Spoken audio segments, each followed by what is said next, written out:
AJ Woodyard, lead agronomist for Advanced Agrilytics, is here today to dive into the topic of early planted soybeans.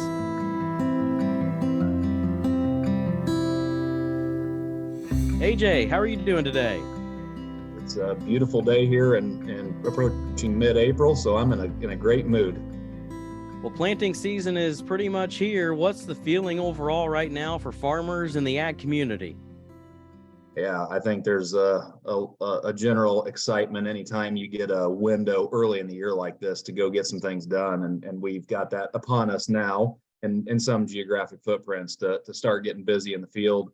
You know, some places it may be spreading some fertilizer, putting on some ammonia, and other places it's full-blown planting. So a great window here, great opportunity early in the year, and certainly sets us up hopefully for a good rest of the season moving forward. I'm sure you've been out a lot so far. What are some of the conditions that you've been seeing?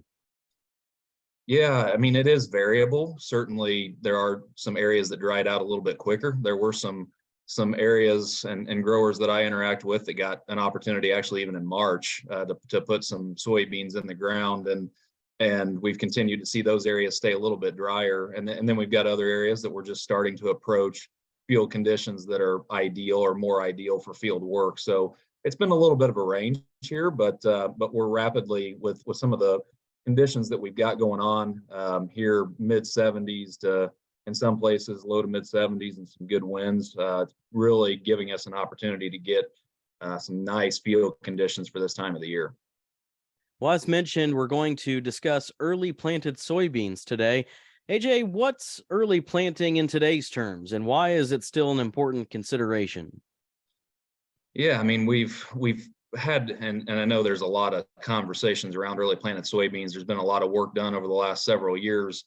And yet, you know, every year we come to this opportunity here where there's a window and some sort of balk. It's, hey, is this the right decision to make, or should we be out there getting ready to plant corn? And you know, the one thing I will say after years and years of experience and working with early planted soybeans, when you get this window, you don't want to miss it.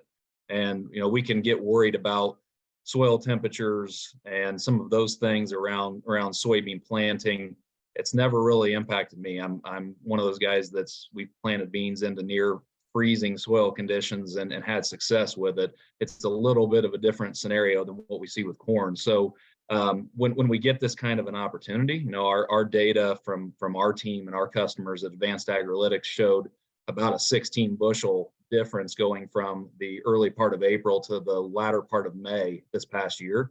And a big part of that yield loss starts to happen once we move into the month of May. We much more rapidly lose soybean yield. So not a lot of risk of heavy losses here in April from a yield perspective, but when we get the windows and the weather's allowing us to do it, it's time to get some beans in the ground to get ourselves a chance to really maximize yield potential at the end of the year. What would you say are some of the most important considerations for growers to, help increase success with early planted soybeans? Yeah, you know, we always, and I just referenced soil temperature. I'm not an individual who gets too wrapped up around, do we have 50-degree soil temps to go plant into with soybeans? Again, that isn't something I take into consideration. We will plant in cooler soil conditions. The bigger thing is making sure that we do have fit conditions. So there's a difference between soil temperature and how dry we are. So we don't want to go mud in soybeans just to say we planted them early. We want to make sure field conditions are right to do that. And if we get ourselves in a position where it is cooler soil temperatures, we probably won't worry as much about that if soils are fit. You know, we're quickly going to turn to, as we do get some beans planted, we will turn to, hey, what's going to happen as these things start to emerge? And that'll be more of the conversation.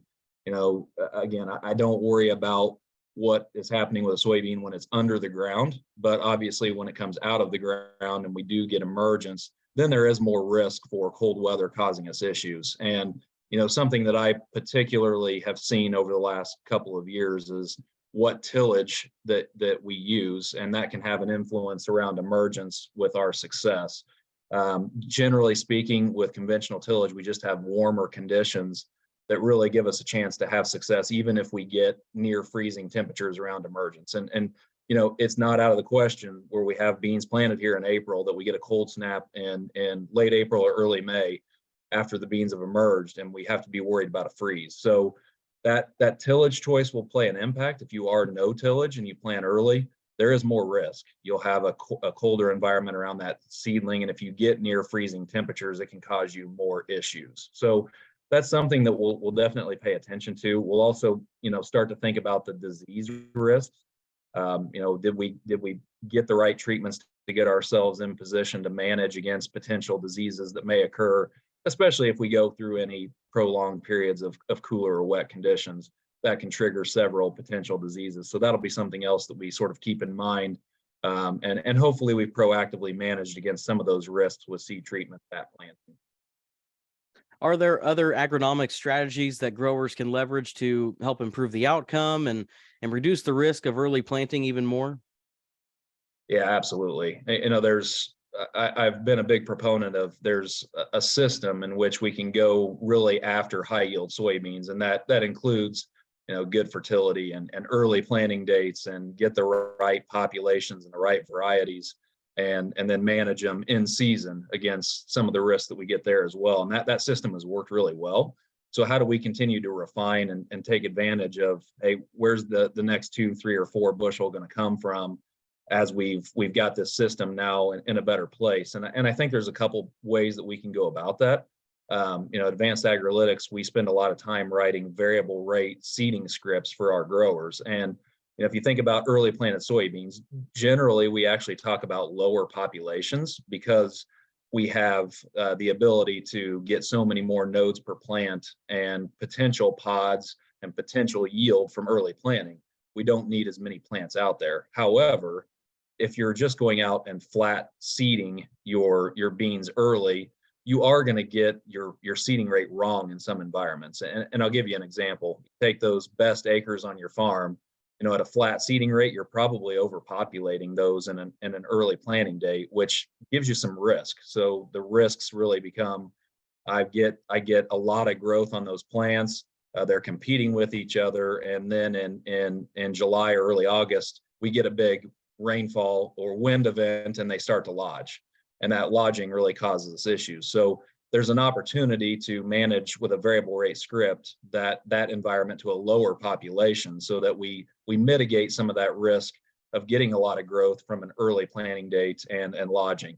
And inversely, on the tougher acres within a field, oftentimes we'd rather have a little higher population there. We want to get more plants to make up for the fact that you just don't get as many nodes per individual plant.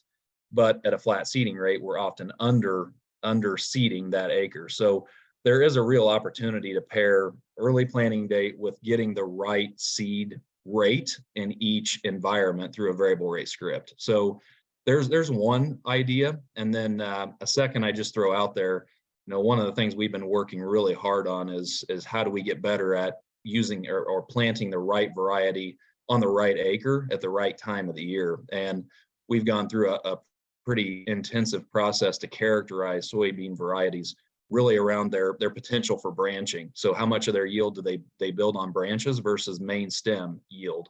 And we've seen that correlate to better placement or successive placement of those varieties, meaning that if we get a variety that tends to want to branch more and put more of its yield on branches, that variety will perform better on our best acres. And a more main stem variety will do better on our transitional acres. So we're using that kind of information to place varieties better, which gives us, again, an opportunity to grab another 2, 3, 4 bushel, which in today's very competitive environment, that's a big deal. So there's a couple of kind of differentiated ideas that a lot aren't thinking about that can help separate yourself in these early planted beans. We've been talking to AJ Woodyard, lead agronomist for Advanced Agrilytics. AJ, before we go, any final tips or advice for growers as we conclude? Yeah, I'd say here as we get our windows and opportunities, be ready, be prepared, and use your good agronomic resources on your team to make sure that you're in a position to succeed in your program that you're putting into place. And certainly we at Advanced Agrilytics would also love the opportunity to work with you and help advise on how to put together a successful program for your operation too. Agronomic expertise, cutting-edge research, unbiased recommendations. Read the latest agronomic blog at advancedagrilytics.com.